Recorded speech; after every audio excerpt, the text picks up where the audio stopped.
Pemerintahan kali ini berhasil membangun jalan tol terpanjang dibandingkan periode-periode sebelumnya.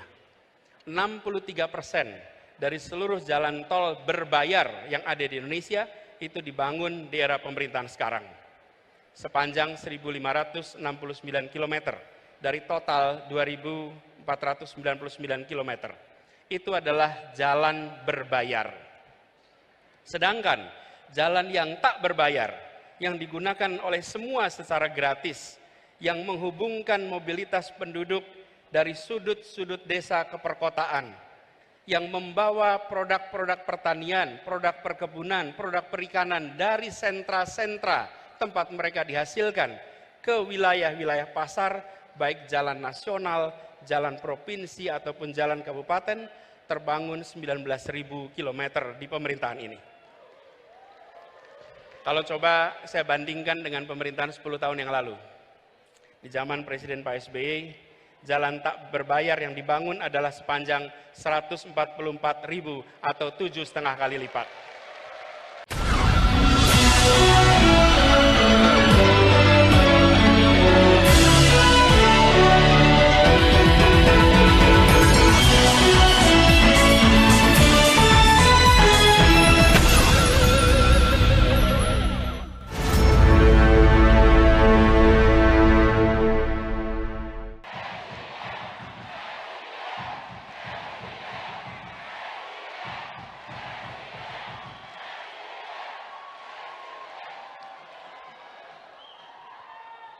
PKS, sekali lagi, PKS, PKS.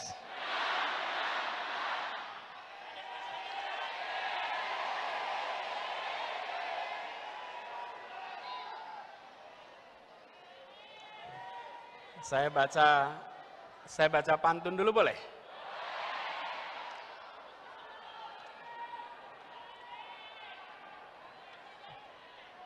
Habib Salim pergi ke Koja, mampir di jalan makan pepaya. 2023 kita bekerja, 2024 kita berjaya.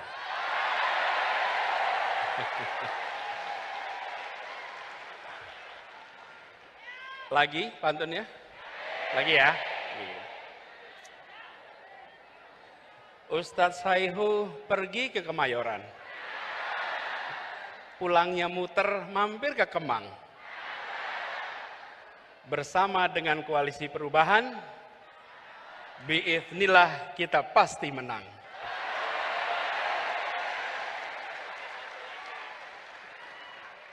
Kalau dua itu kelihatannya kurang lengkap.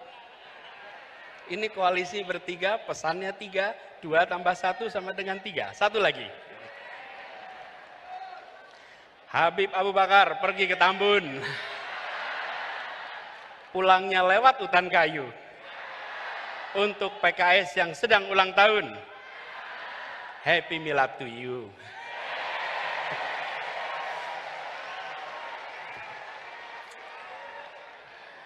Yang saya hormati, yang kita hormati, yang kita muliakan orang tua kita, Wakil Presiden Republik Indonesia ke-10 dan ke-12, Bapak Muhammad Yusuf Kalla. Tadi pidato Pak JK di PKS, sepertinya Pak JK sedang pidato di rumah sendiri, Pak JK. Tidak pidato sebagai tamu, tapi pidato sebagai orang tua yang berada di rumahnya sendiri. Habib Salim mengantarkan menjadi sebuah rangkaian yang tepat, urutan yang tepat. Insya Allah beliau selalu sehat, dipanjangkan umurnya, dan terus menjadi penjuru bagi kita semua.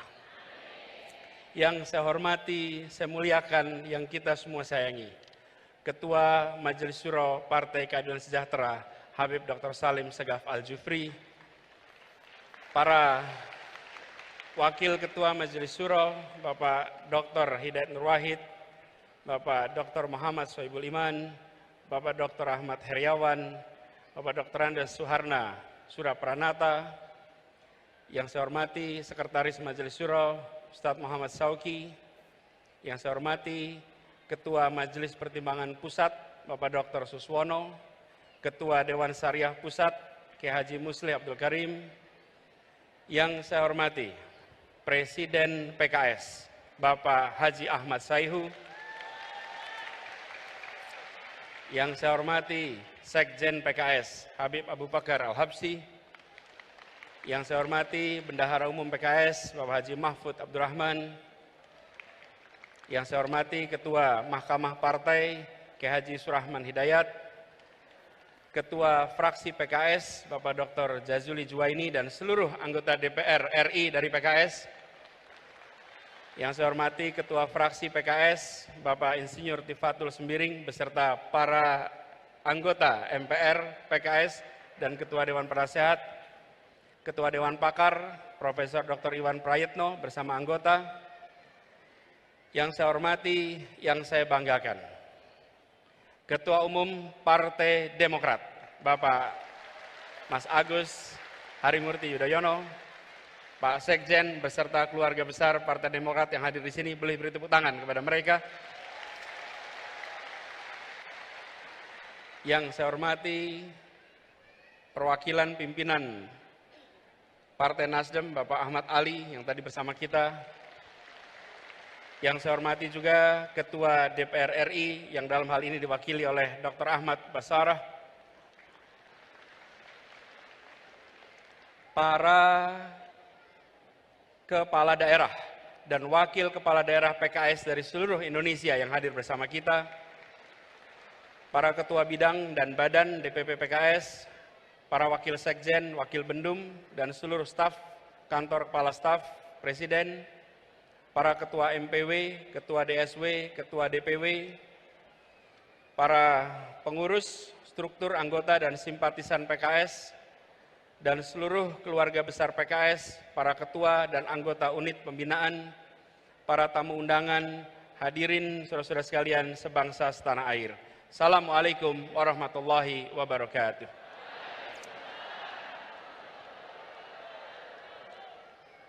Alhamdulillah, kita bersyukur ya Allah Subhanahu wa Ta'ala, di sore yang cerah ini kita diberikan kesempatan untuk bersama-sama memperingati 21 tahun perjalanan PKS yang perjalanannya tadi diungkapkan berkali-kali. PKS telah menjadi salah satu partai yang bisa dijadikan teladan dalam berdemokrasi. PKS konsisten bahwa berdemokrasi memiliki dua peran. Ada masa berperan di dalam pemerintahan dan ada masa berperan di luar pemerintahan. PKS menjalankan itu dengan konsisten. Karena itulah ini bisa menjadi contoh. 21 tahun adalah masa yang pendek untuk usia sebuah organisasi. Masih panjang perjalanan ke depan. Mempesona ditulis hari ini itu penting, tapi mempesona ketika ditulis para sejarawan itu jauh lebih penting. Dan PKS memberikan dokumen kepada para sejarawan nanti sebagai partai yang konsisten memainkan perannya ketika berada di dalam pemerintahan, kontributif, ketika di luar pemerintahan, konstruktif. Ini adalah satu peran yang luar biasa yang dimainkan oleh PKS. Dan peringatan kali ini seperti tadi disampaikan oleh Beb Abu, Pak Sekjen, bahwa seharusnya diselenggarakan April, tapi karena jadwal dan lain-lain jadi dilaksanakan di bulan Mei. Dan ini bersamaan, pilihannya adalah 20 Mei. 20 Mei ini bersamaan dengan 115 tahun momen kebangkitan nasional. Karena itu di dalam kesempatan ini izinkan kita juga menengok pada perjalanan bangsa bahwa momen kebangkitan nasional 115 tahun yang lalu adalah momen di mana kita bangkit. Perlawanan yang dulu lokal, yang dulu fisik menjadi perjuangan yang terkoordinir dengan kekuatan intelektual, dengan kekuatan politis dan memiliki identitas kebangsaan yang kuat. Momen kebangkitan nasional adalah awal dari perjuangan menuju kemerdekaan. 37 tahun kemudian kita meraih kemerdekaan. Dan ini adalah kesempatan hari ini untuk kita reflektif. Ketika kita bergerak ke depan di hari kebangkitan nasional, kita harus ingat bahwa kita pernah bangkit, tapi tidak ada jaminan bahwa bangkit itu artinya terus-menerus menjadi kuat. Bangsa-bangsa di seluruh dunia, ada masa mereka bangkit, membesar, ada masa mereka bangkit, pelan-pelan turun, bahkan gagal. Di berbagai tempat di seluruh dunia. Karena itu momen ini, di saat ulang tahun PKS, bersamaan dengan momen kebangkitan nasional, mari kita tengok, bangsa ini harus bisa bangkit lebih kuat. Sambil kita lihat pelajaran dari bangsa-bangsa di seluruh dunia. Ribuan tahun sejarah sudah mencatat bangsa yang bangkit dan bangsa yang kemudian negara yang hilang. Ada sebuah buku berjudul Why Nations Fail, Mengapa Negara Gagal. Studi ini bukan studi teoritis. Studi ini adalah mengumpulkan berbagai peristiwa, mengambil hikmahnya, apa yang harus kita perhatikan supaya kita terus bisa bangkit ke depan. Dan di antara tanda-tanda mengapa gagal, mengapa kemunduran adalah dua unsur utama, institusi politik dan institusi ekonomi. Ketika institusi politik, institusi ekonomi itu bersifat ekstraktif, memeras, maka pelan-pelan negaranya akan turun. Tapi kalau institusi ekonomi, institusi politik sifatnya inklusif, memberikan kesempatan setara kepada semua, pelan-pelan negara akan bangkit menjadi kuat, menjadi makin berkembang. Apakah institusi politik dan ekonomi yang bersifat memeras, menyingkirkan, atau bersifat inklusif, memberikan kesempatan pada semua? Coba kita lihat satu-satu. Kita lihat institusi politik. Apa bedanya negara dengan institusi politik yang bersifat memeras, ekstraktif, menyingkirkan, dan yang bersifat inklusif atau melayani semua? Negara dengan institusi politik bersifat memeras, menyingkirkan, cenderung mengkonsolidasikan kekuatan, kewenangan pada satu pemimpin, pada satu grup, pada satu kelompok. Kekuasaannya tidak disebar dan dibagikan kepada semua. Negara dengan institusi politik yang memeras, menyingkirkan, memberikan kesempatan partisipasi yang terbatas, partisipasi yang terkendali. Bahkan mereka-mereka yang berbeda pikiran politiknya sering dipinggirkan dari arena. Negara dengan institusi politik yang memeras, menyingkirkan ini sering tidak mengindahkan etika, sering tidak mengindahkan aturan hukum. Bahkan peraturan bisa ditekak-tekuk, bisa diterapkan setelah tebang pilih, dan seringkali dibuat hanya untuk menguntungkan mereka yang sedang berada di dalam lingkar kekuasaan. Mudah-mudahan tanda-tanda seperti ini tidak ada di negeri kita. Ada apa tidak? Ada yang merasakan? Jangan sampai ada. Karena itu tanda-tanda bukan menuju kesuksesan. Dan sebaliknya, negara dengan institusi politik yang bersifat melayani semua, yang menjunjung tinggi pilar demokrasi, yang memberikan kewenangan kepada cabang-cabang pemerintahan agar saling mengawasi, saling menyeimbangkan. Negara yang seperti ini akan kita saksikan tanpa konflik kepentingan. Misalnya, yang seperti ini tidak ada market player yang sekaligus regulator. Kalau pedagang, pedagang saja. Jangan pedagang sekaligus pejabat, sekaligus pembuat aturan. Apalagi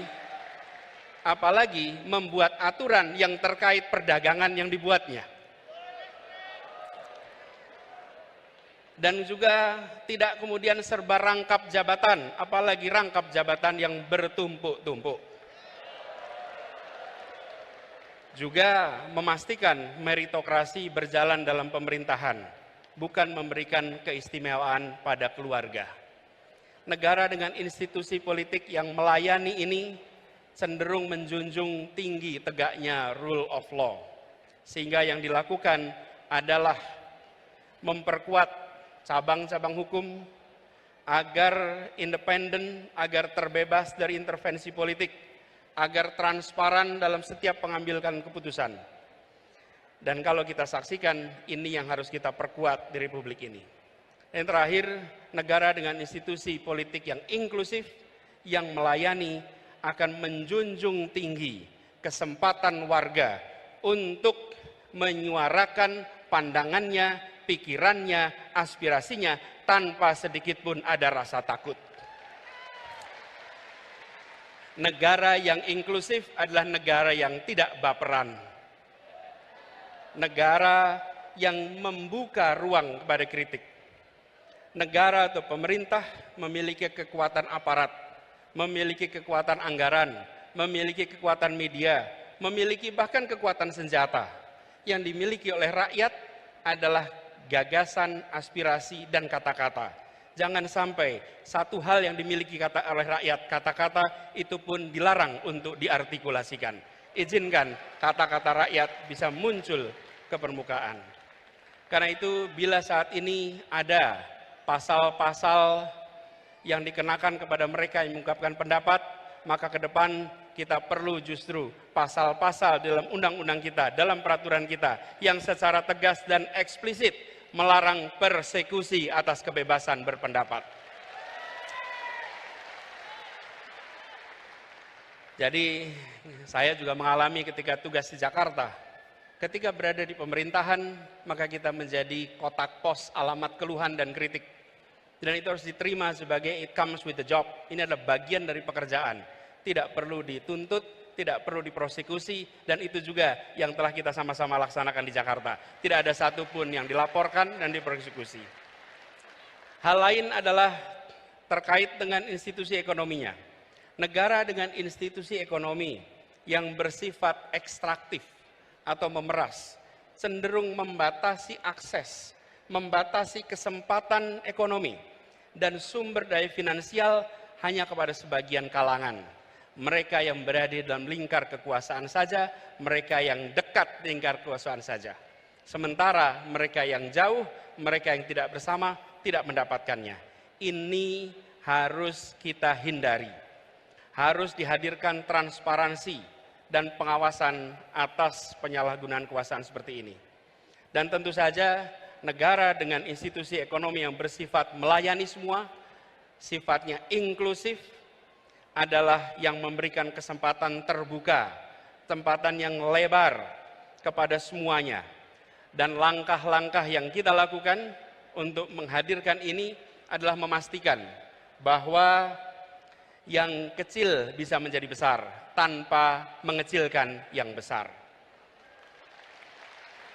Semangatnya adalah seperti tadi disampaikan, bahwa membesarkan yang kecil tanpa mengecilkan yang besar.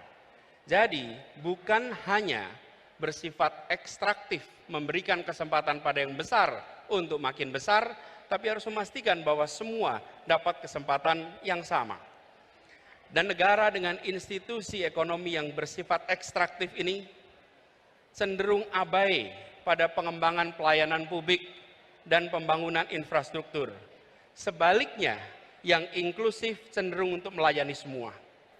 Kalau kita bicara infrastruktur, tadi sudah disampaikan juga, alhamdulillah kita lihat banyak pembangunan infrastruktur besar di zaman pemerintahan sekarang ini. Kita ambil contoh pembangunan jalan, tadi juga disampaikan pembangunan jalan. Media, ada tim jurnalis dari media Kata Data, ini mengumpulkan datanya. Izinkan saya kutip di sini. Pemerintahan kali ini berhasil membangun jalan tol terpanjang dibandingkan periode-periode sebelumnya.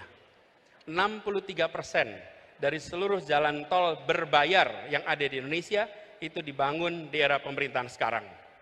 Sepanjang 1.569 km dari total 2.499 km. Itu adalah jalan berbayar. Sedangkan jalan yang tak berbayar, yang digunakan oleh semua secara gratis, yang menghubungkan mobilitas penduduk dari sudut-sudut desa ke perkotaan, yang membawa produk-produk pertanian, produk perkebunan, produk perikanan dari sentra-sentra tempat mereka dihasilkan ke wilayah-wilayah pasar, baik jalan nasional, jalan provinsi ataupun jalan kabupaten, terbangun 19.000 km di pemerintahan ini. Kalau coba saya bandingkan dengan pemerintahan 10 tahun yang lalu. Di zaman Presiden Pak SBY, jalan tak berbayar yang dibangun adalah sepanjang 144.000 atau 7,5 kali lipat. Bila dibandingkan dengan jalan nasional, di pemerintahan ini membangun jalan nasional sepanjang 590 km. Di era 10 tahun sebelumnya 11.800 km. 20 kali lipat.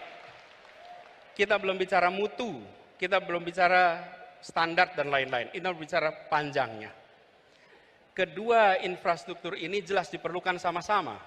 Tapi yang perlu kita perhatikan di sini adalah bahwa keberpihakan ketika bicara institusi ekonomi memberikan kesetaraan kesempatan kepada semuanya. Kita perlu memikirkan ke depan institusi yang inklusif, infrastruktur yang menunjang keseharian. Air saja misalnya, hari ini kita punya air di sini. Susenas 2019 menunjukkan 38% penduduk Indonesia menggunakan air dalam kemasan sebagai sumber air minum. Kalau itu pilihan tidak apa-apa, tapi kalau itu keterpaksaan, maka negara harus hadir menyediakan infrastruktur mikro kecil yang dirasakan oleh seluruh rumah tangga di Indonesia. Kalau kita lihat datanya, sumur ada 21%, pompa air 16%, pipa hanya 10%. Ke depan kita perlu membangun institusi ekonomi inklusif yang memang belum tentu megah untuk difoto. Belum tentu menarik seperti jalan berbayar atau airport bandara yang megah. Tapi air yang mengalir di tiap rumah tangga, infrastruktur mikro di tiap rumah tangga, itu akan memberikan rasa kebahagiaan bagi seluruh rakyat Indonesia. Infrastruktur yang bukan hanya untuk sebagian, tapi infrastruktur untuk semuanya. Kita ambil contoh yang dikerjakan sama-sama di Jakarta. Kepulauan Seribu selama berpuluh tahun adalah kepulauan yang tidak menjadi perhatian utama. Bersama-sama dengan PKS, bersama dengan Demokrat, ketika mengurus Jakarta, kita pastikan bahwa wilayah itu bukan wilayah yang tertinggal, tapi wilayah yang mendapatkan kesetaraan kesempatan dari kita. Bahkan ketika mereka sudah terbangun infrastruktur air, listrik, transportasi, kalau datang ketemu mereka bilangnya gini, Pak Gub, kami butuhnya ATM sekarang Pak. Dulu butuhnya transportasi, sekarang butuhnya ATM, butuhnya cooling station. Itu menggambarkan mereka sudah meningkat kebutuhannya. Karena itu yang tadi disampaikan juga, perjalanan 5 tahun di Jakarta kemarin adalah perjalanan kita membawa janji untuk rakyat Jakarta. Dan janji itu kita lunasi sama-sama untuk rakyat Jakarta. Kini saatnya untuk kita menyongsong amanah yang lebih besar bagi seluruh rakyat Indonesia. Dan kita harus bangkit dengan kekuatan sendiri. Tadi disampaikan pentingnya untuk kita menggunakan kekuatan bangsa Indonesia. Pak Ketua Majelis Suro yang saya hormati, di ujung utara Jakarta ada sebuah stadion yang terbangun. Namanya Jakarta International Stadium. Stadion itu memecahkan rekor dunia karena infrastruktur yang dibangun adalah salah satu infrastruktur paling rumit yang pernah dikerjakan. Di mana harus mengangkat sebuah atap yang beratnya 36.000 ton. Sama seperti mengangkat 24.000 mobil bersamaan. Dikerjakan dengan kompleksitas yang sangat tinggi. Bahkan program National Geographic Megastructure menempatkan ini sebagai salah satu proyek yang patut untuk jadi pelajaran bagi seluruh dunia. Dan siapa yang membangun? semua anak-anak yang dilahirkan oleh ibu Indonesia, yang dididik di tanah Indonesia, yang bersekolah di Indonesia, tidak menggunakan tenaga dari luar, tenaga kita. Mereka sama hebatnya, dunia mempesona dengan hasil kerja anak-anak Indonesia. Kita teruskan pesan ini ke depan, bahwa momen kebangkitan, momen ulang tahun ini harus kita jaga sebagai momen untuk kita berdikari, untuk kita bertekad memperjuangkan perubahan yang dalam pesan dari Ketua Majelis Syuro tadi, bahwa perubahan yang kita lakukan adalah perubahan yang lengkap, di mana ada hal yang diteruskan, ada hal yang dikoreksi, ada hal yang ditambahkan, dan ada hal yang belum berhasil yang harus dihentikan. Itu adalah perubahan yang komprehensif. Karena itu kita menawarkan kepada seluruh rakyat Indonesia, PKS menawarkan, dari Nasdem menawarkan, Demokrat menawarkan, dan kami juga menawarkan bahwa gagasan diusung, gagasan ditunjukkan. Karenanya kita mengharapkan kontestasi ke depan kita jadikan ajang adu tawaran gagasan yang terbaik untuk bangsa. Gini, kalau tantangannya adalah adu lari pagi keliling Indonesia, saya kalah dah. Tapi kalau tantangannya adalah adu gagasan, adu karya, adu rekam jejak, maka kita insya Allah nyatakan siap kepada semuanya. Dan bersyukur sekali, perjuangan kita berkelanjutan. 5 tahun yang lalu, 6 tahun yang lalu kita berjalan bersama-sama untuk membawa perubahan di Jakarta. Dan alhamdulillah atas izin Allah, perjuangan di Jakarta telah berhasil melunasi janji-janji pada seluruh rakyat Jakarta. Apa yang disampaikan oleh Bapak Wakil Presiden, bahwa kita memiliki hutang. Kita berhutang kepada rakyat yang memberikan amanat itu. Dan alhamdulillah perjalanan bersama dengan PKS kemarin, perjalanan persaudaraan, perjalanan saling support, dan Partai Demokrat menjadi contoh berdemokrasi. Begitu masuk kita ke fase putaran kedua, kita jalan sama-sama sampai ujung pemerintahan di Jakarta. Insya Allah kebahagiaan atas ikhtiar perjuangan di 2017 akan berulang di 2024 nanti. Dan kita harus ingat bahwa PKS sebagai partai umat, sebagai partai yang merepresentasikan aspirasi dari segmen terbesar bicara tentang unsur pemeluk agama. Terus kita harus menjadi yang mengayomi, yang mengambil porsi besar untuk perubahan bangsa ini. Seperti tadi diingatkan, innallaha la yughayyiru ma biqaumin hatta yughayyiru ma bi anfusihim. Insya Allah kita pegang kalimat itu, bahwa kita ajak umat ini untuk mendorong perubahan. Bila umat berubah, bangsa berubah. Bila umat maju, bangsa menjadi maju. Sebarkan semangat ini, sebarkan ketulusan, dan dipesankan tadi oleh Ketua Majelis Syuro, jaga keikhlasan. Insya Allah kita selalu dekatkan dengan keikhlasan.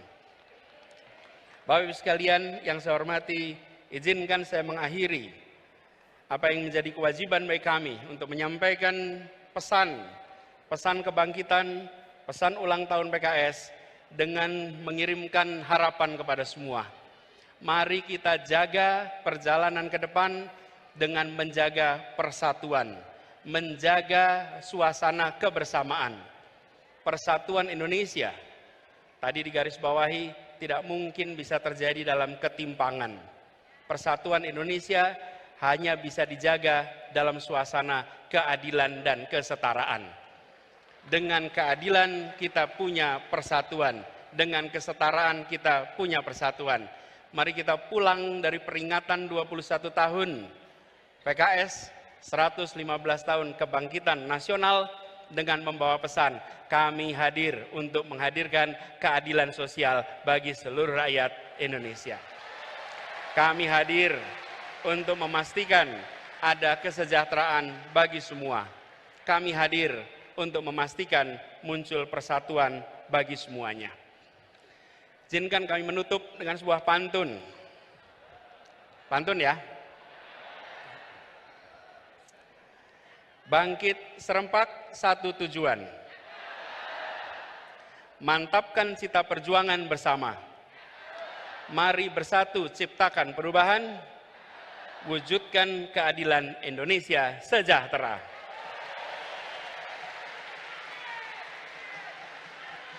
"21 bukan sekedar angka.